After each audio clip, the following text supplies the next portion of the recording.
देह शुद्धि के लिए जो भी मेथड्स बताया गया है उसी के बारे में चर्चा करते हैं।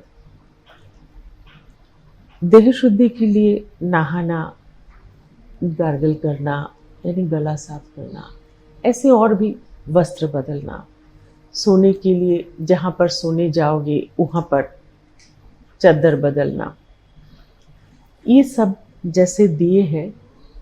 कई बार ये भी कहा है हमें चादर बदल के सोना क्यों है,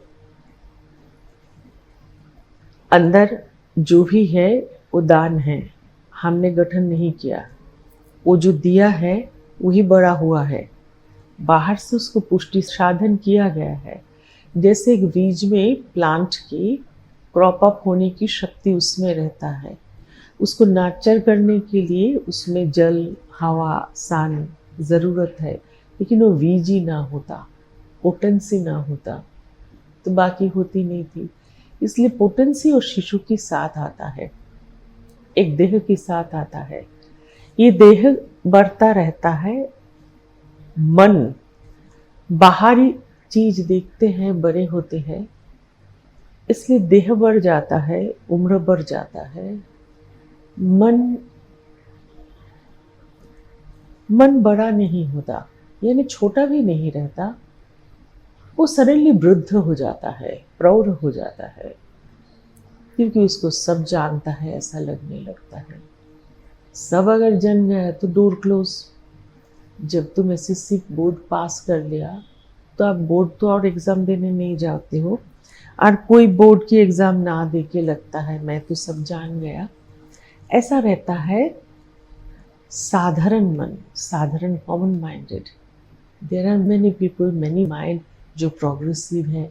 ये पृथ्वी को कितना लाइट दिखाया है, कितना शिक्षा दिया है, कितना साधन तैयार किया है, कितनी क्रिएशन किया है।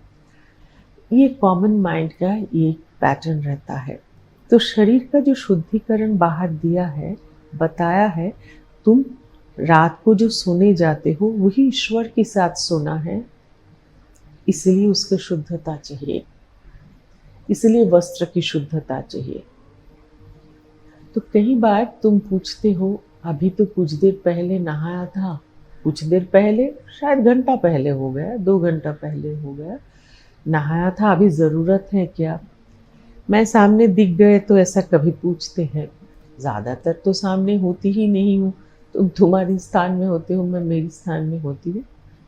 कई जन, अब तुम जानते हो घर में भी तुम पूछ लेते हो अपने आप को अभी करना है क्या। अब भाव, मनोभाव अगर ये है जो मुझे ईश्वर के साथ सोना है, जहाँ से प्राण आती है, जहाँ से ये गठन हुए हैं, इतने तो अभी कह रही हूँ, ये याद करने की बात नहीं। लेकिन मन में अगर ईश्वर बसे और सोना अगर उनके साथ हो तो तुम अपनी देह शुद्धि करोगे। इसीलिए कुछ दिन कहा हमारे यहाँ पे साधना भाव साधना। अब भाव साधना एक समझाने के लिए बात है, क्योंकि भाव में नेगेटिव भी होती है, पॉजिटिव भी होता है, ईश्वरीय होता है, आसुरिक होता है, स्वार्थी होता है, निस्वार्थता होता है। भाव बहुत तो रकम की है, लेकिन जब भाव साधना के शब्द के साथ लगाते हैं तो वो सारे जो क्रियान्वित होने से एक इंसान पूर्ण ब्लूम कर सकता है, शरीर से नहीं, मन से। यही साधना की भाव। तो हर बात पे इंडिविजुअल बात ही होती है, हर साधना में बात इंडिविजुअल होता है, मास की या ग्रुप की नहीं होता है। हर एक कण से देह बनता है, ये देह भूमि।